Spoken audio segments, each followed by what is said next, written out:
Nifty ने बनाया है डेली चार्ट में 61.8% फिबोनाची रिट्रेसमेंट पर एक बुलिश रिवर्सल पैटर्न। तो क्या निफ्टी बहुत जल्द ही न्यू हाई को बनाने वाला है? हेलो दोस्तों, वेलकम टू माय चैनल। मैं हूं आपका दोस्त द नाइस वर्ल्ड। आज निफ्टी ने कल के एनालिसिस को पूरी तरह से रेस्पेक्ट किया और मैंने जो डबल सीपीआर स्ट्रेटेजी में बताया था और एलियट वेव एनालिसिस में जो बताया था, निफ्टी बिल्कुल वैसे ही गया। देखिए हमने डबल सीपीआर स्ट्रेटेजी में क्या कहा था। कल का इंट्राडे सीपीआर लेवल है 25,928 से लेकर 25,935 के बीच में और वीकली सीपीआर 26,068 से लेकर 26,122 के बीच में और आज का क्लोज कल के इंट्राडे सीपीआर के ऊपर हुआ है। यहाँ पे देखिए, अगर मार्केट कल को इस सीपीआर को प्रोटेक्ट करते हुए ऊपर टिकता है तो फिर ये ऊपर जाएगा और पहला इसको जो रेजिस्टेंस मिलेगा 26,000 का साइकोलॉजिकल लेवल। अगर ये 26,000 के ऊपर टिकेगा तो नेक्स्ट रेजिस्टेंस आपको वीकली सीपीआर का बीसी होगा जो कि होगा 26,069। निफ्टी के इंट्राडे मूवमेंट को 5 मिनट चार्ट में देखते हैं। जैसा कि मैंने कहा था आपको पहले ही कि अगर निफ्टी इंट्राडे सीपीआर के ऊपर सस्टेन करता है तो ये फिर ऊपर की ओर जाएगा। पहला रेजिस्टेंस साइकोलॉजिकल लेवल 26,000 का होगा और उसके बाद होगा वीकली सीपीआर का जो रेंज मैंने बताया था, ये मिनिमम होगा bottom CPR of this weekly CPR, मतलब ये लेवल जो मैंने कल ही आपको बताया हुआ था। और आज मार्केट ने पहला कैंडल बुलिश ग्रीन बनाया जो कि अपर बॉलिंजर बैंड से इस तरह बाहर था और यहाँ पे आप देखिएगा आरएसआई ओवरबॉट कंडीशन में था। मैं हमेशा कहता हूँ अपर बॉलिंजर बैंड में यूजुअली बाय नहीं करना है, तो यहाँ पे बाय इसलिए नहीं करना है क्योंकि उसके बाद एक पुलबैक आने की संभावना रहती है। यहाँ पे 30 मिनट ओपनिंग रेंज के लिए हम लोग लगाते इस तरह से। देखिए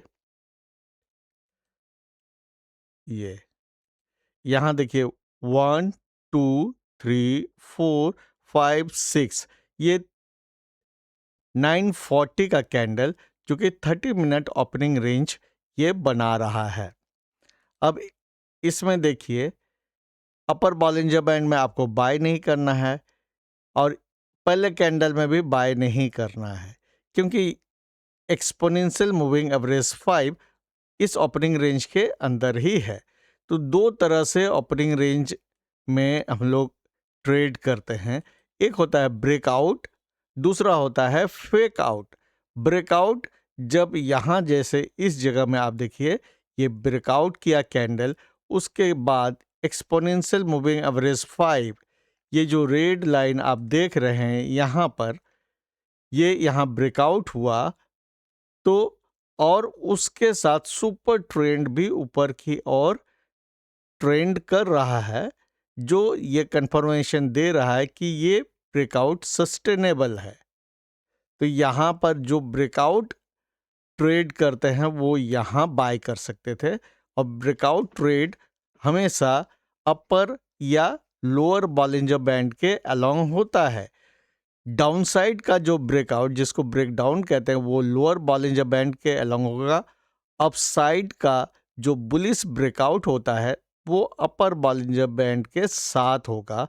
तो आप उस कंडीशन में अपर बॉलिंजर बैंड के साथ आपको बाय करना होगा, जो मैं यूजुअली ज़्यादा प्रिफर नहीं करता हूँ। मैं कोशिश करता हूँ कि लोअर बॉलिंजर बैंड के अलोंग में मिले। आज के इस वीडियो को ध्यान से देखिएगा, इसमें आपको एक टिप्स दूंगा स्पेशल जो आपको कुछ नया लगेगा। यहाँ पे देखिए, मैं इसको वॉल्यूम को हटा देता हूँ तो ये क्लैरिटी रहेगा।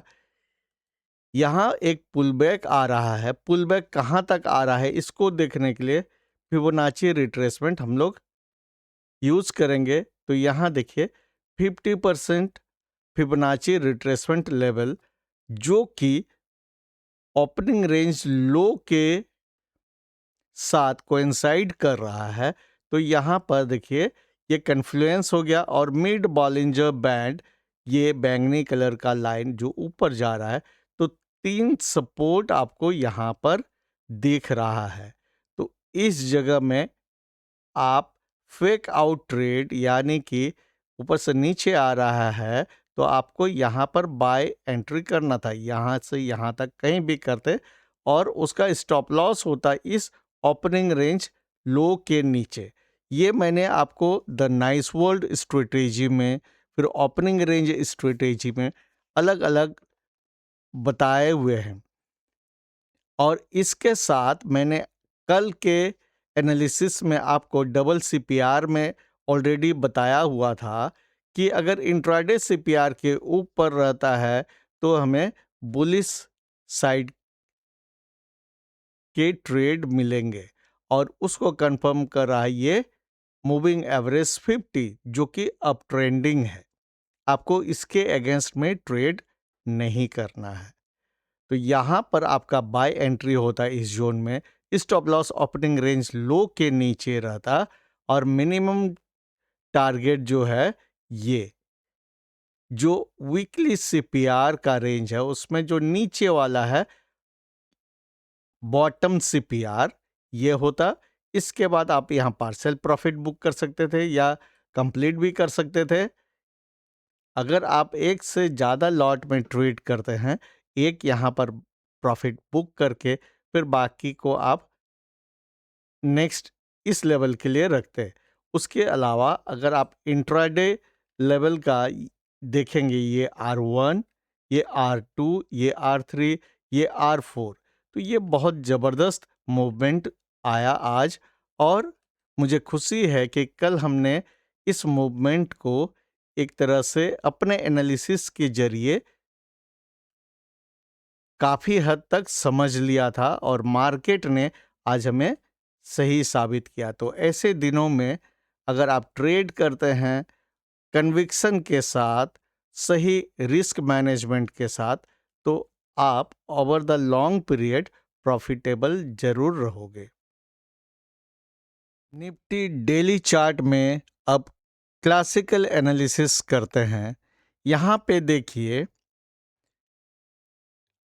ये जो फिबोनाची रिट्रेसमेंट लेवल है ये पहले से लगा हुआ है 61.8% फिबोनाची रिट्रेसमेंट लेवल में आपको दो तरह के कैंडलस्टिक पैटर्न दिखेंगे जो कि रिवर्सल कैंडलस्टिक पैटर्न है, बुलिश रिवर्सल कैंडलस्टिक पैटर्न है। यानी इस चार्ट को देख के हम टेक्निकली क्लासिकल टेक्निकल एनालिसिस से ये कह सकते हैं कि यहाँ जो 23 दिसंबर से शुरू हुआ था करेक्शन, वो करेक्शन शायद अब रिवर्स हो रहा है। हालांकि इसका कंफर्मेशन 26,236 के ऊपर 100% कंफर्मेशन होगा। अब मैं आप लोगों से जानना चाहता हूं कि ये 61.8% फिबोनाची रिट्रेसमेंट लेवल में डेली चार्ट में निफ्टी ने कौन सा कैंडलस्टिक पैटर्न बनाया है। आप नीचे कमेंट्स में जरूर लिखिए ताकि मुझे ये पता चलता रहे कि आप लोग सीख रहे हैं या फिर ऑलरेडी सीखे हुए हैं। सिर्फ टिप्स के लिए आप इस चैनल में नहीं आए हैं। Name the candlestick pattern at 61.8% Fibonacci support. Participate ज़रूर कीजिएगा, कमेंट में ज़रूर बताइए मुझे आपको कौन सा पैटर्न दिख रहा है। निफ्टी 1 आवरली चार्ट में एलियट वेव एनालिसिस देखिए, ये सब ड्राइंग कल का है। अगर आपको याद होगा, अगर नहीं याद होगा तो पिछला 3-4 वीडियो आप ज़रूर देख लीजिएगा, तो कंटेक्स्ट समझ में आएगा। अभी हम लोग बात कर रहे हैं 18 दिसंबर के बाद की बात। 18 दिसंबर को कंप्लीट हुआ सब मिनिवेट वेव 2, अभी सब मिनिवेट वेव 3 चल रहा है, जिसमें आपको 1 1 2 3 4 और 5 इस तरह से सब वेव मिलेंगे, जिनसे मिलके बनेगा सब मिनिवेट वेव 3, जो कि मिनिवेट वेव 3 का एक हिस्सा होगा। मैं फिर से सब चीज़ को अभी दोहरा नहीं रहा हूँ, आप पहले के वीडियोस को देखिएगा तो आपको सब क्लियर हो जाएगा।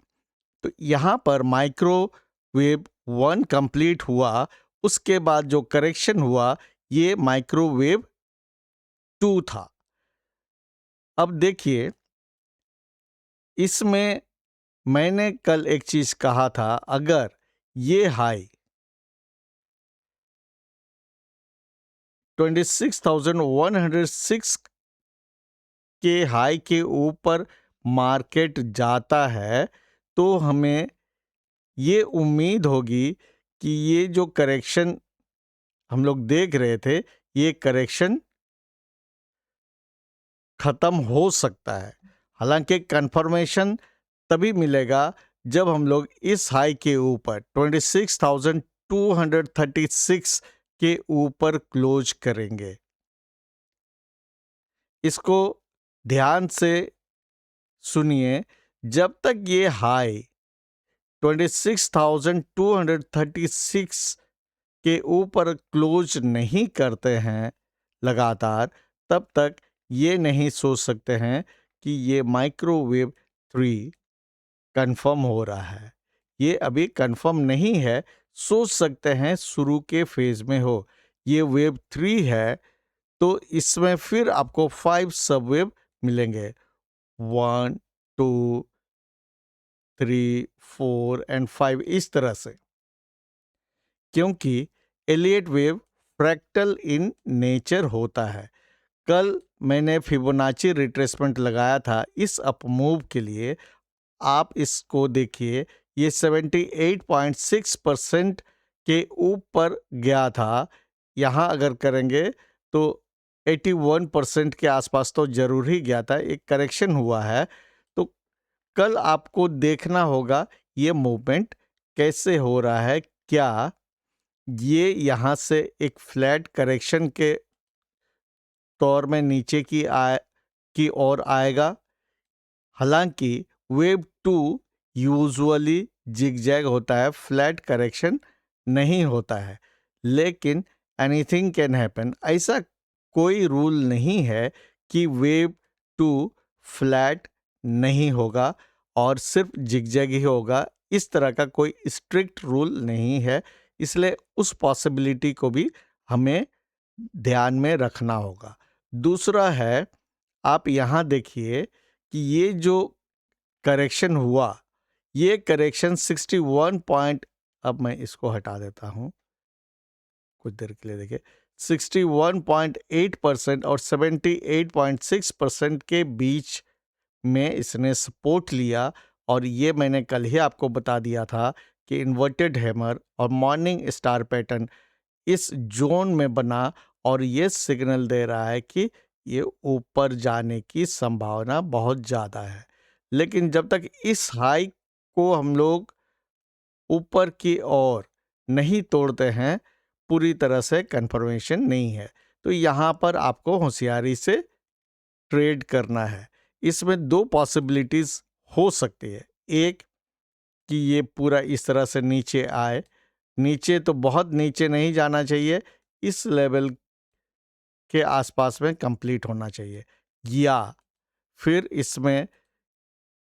इसको स्मॉलर टाइम फ्रेम में देखने पर पता चलेगा कि क्या ये इस तरह से 1 2 3 4 5 बनाएगा। अगर इस कंडीशन में भी होगा तो इसमें एक करेक्शन आएगा according to Elliott wave theory. तो मैं आप लोगों के लिए थोड़ा होमवर्क छोड़ रहा हूँ कि आप ये बताइए, अगर ये यहाँ से यहाँ वेव 1 कंप्लीट है स्मॉलर फ्रैक्टल का, तो वेव 2 कहाँ तक आएगा? अगर इस तरह से इसको ऊपर नीचे करके जाना है ऊपर की ओर, अगर ये इस वेव 3 का फ्रैक्टल ऐसे बन रहा है अगर, तो क्या आप सोचते हैं कि ये 1 कंप्लीट हो गया स्मॉलर 1 और फिर ये 2 के लिए ये करेक्शन है, या फिर ये अभी सीधे ऊपर की ओर ही जाना है?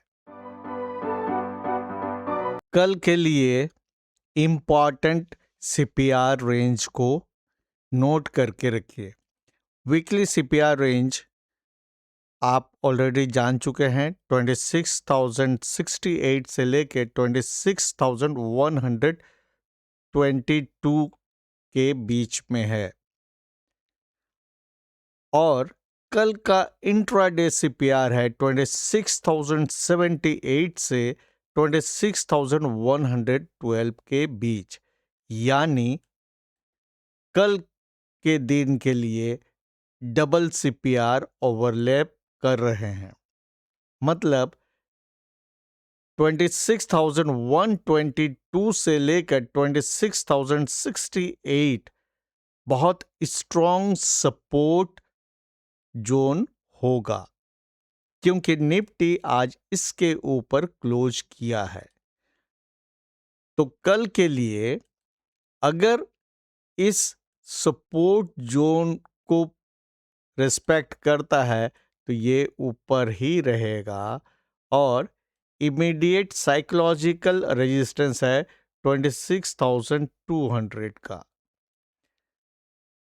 लेकिन अगर ये फिर इन दोनों सीपीआर रेंज के अंदर में कंसोलिडेट करना चाहेगा तो वो भी कर सकता है।